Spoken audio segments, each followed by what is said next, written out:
Good afternoon, and today we are going to be going over everything I have on this table. Basically is the needs that you need to survive in the wild and say if you're to bug out for 3 days. This would last you 72 hours maximum.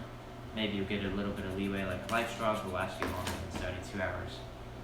If you hear noises in the background, it's the B-roll camera doing autofocus stuff.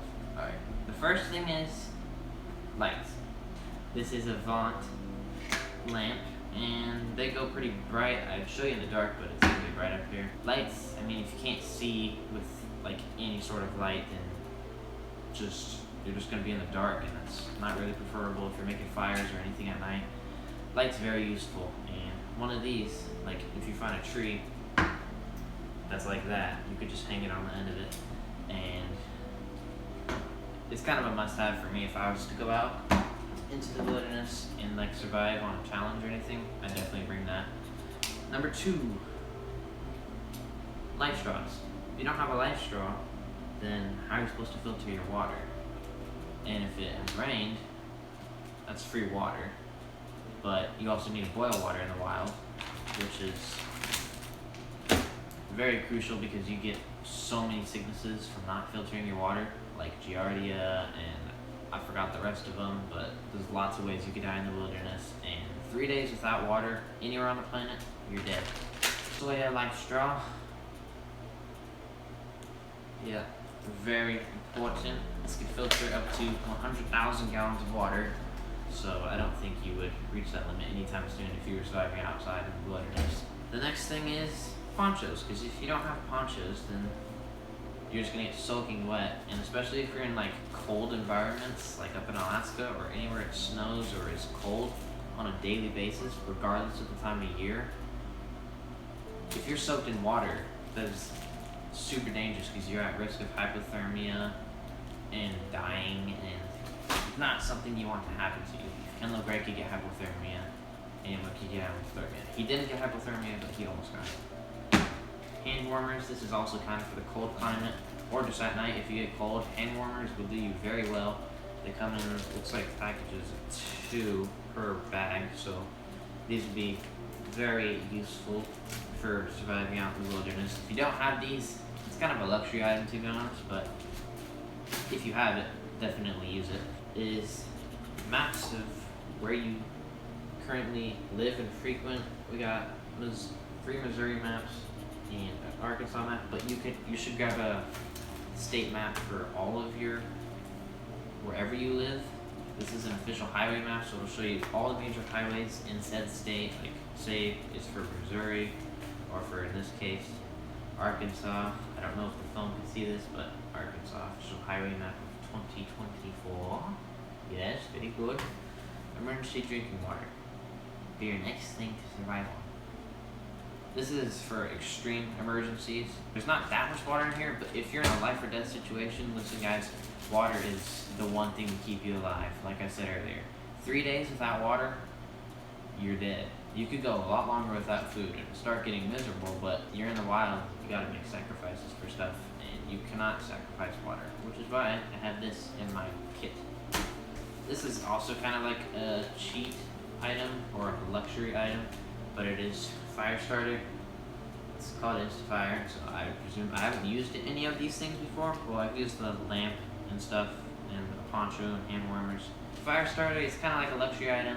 You don't need it, but if it's like a wet day and you don't have any way to light a fire easily, this guy is your best friend, burning up to 4 fires and 1,000-degree temperatures. These are super luxury item. It's just sugar with non-dairy creamers if you drink coffee. I don't, so we're skipping that. Utensils, again, a luxury item. You could just use a stick if you're that hungry. You don't really need these. Jasmine rice. I don't know why I put this in here, but it's there. If for some reason you're really craving rice all of a sudden in the wild, find me and I'll give this to you. These next 2 things are kind of important. Well, it's one thing, but I have 2 packages of it. It's full body, like, it's basically shower wipes. If you can't take a shower, then wipe yourself down at these. Shows all the places to wipe yourself down with it. Basically, if you were taking a shower, you know where to wipe to take a shower. Oh, and do not store in super hot places, or else they'll go bad. Besides the water, this is probably the most important thing you would need to have, which is like, you're kind of like fire starting and survival kit. This is where the fun stuff is. We have my matches. I have 5 of these things. 4 of them are your standard matches with 32, so we have about 128 matches just right here. These are also just wet wipes. You know what those are used for. This was already featured in a video. You could, probably shouldn't be doing that side, but you know what this is. This is a lighter, and this will help you so many times in the wild. You can use a scraper thing to scrape off the magnesium type stuff. This is hemp wick.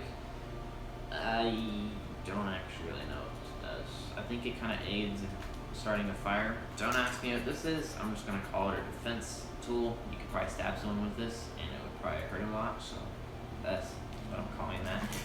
This, I also don't know. I'm gonna say it's for sharpening blades or some sort, because it's got that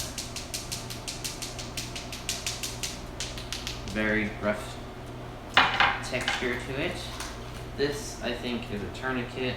You wrap it around and then, yeah, but if you know my previous past, you know that if you're bit by a venomous snake, don't use a tourniquet unless it's neurotoxic. This is very useful. You have this, you can make super tiny fish sticks out of it. You could use like cut out this frog gig sort of thing. You have this arrow thingy as well, which you could attach to the end of a stick and wrap up some grass around it and use that to put on like an arrow. And you could even poison it if you're skilled enough, but I'm not. And then it has like these serrations on the end, very fine serrations. I don't know what that would help you with, but it would. Just a body bar, just body wash for showers. Hydrogen peroxide, clean wipes. You get a wound, use those. This is just fork, like a tactical fork and spoon. Very useful. Again, kind of a luxury item, but this whole thing's if you bring this out in the wild, if you bring my bag out in the wild, you're gonna survive because you have the stuff. You have matches, you have ways to start fire, you have ways to clean yourself, you have heat, you have lights. This is you grab this side and you grab that side and you wrap it around. It's a sort of saw. I forgot the name of it. I'll put it up on the screen. Don't get mad at me. Waterproof matches. Again, kind of a luxury item. You don't really need those. You could just go with normal matches, but if it's raining and it gets wet, then use waterproof matches. That is all.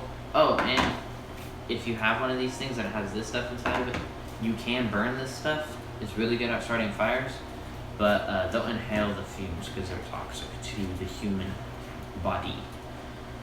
I think that's it.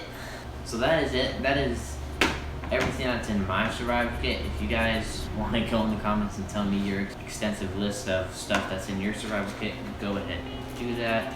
Yeah, thank you guys so much for watching. I hope you guys enjoyed a little glimpse of what I have in my stuff. Tell me if I'm missing anything, if I should add anything.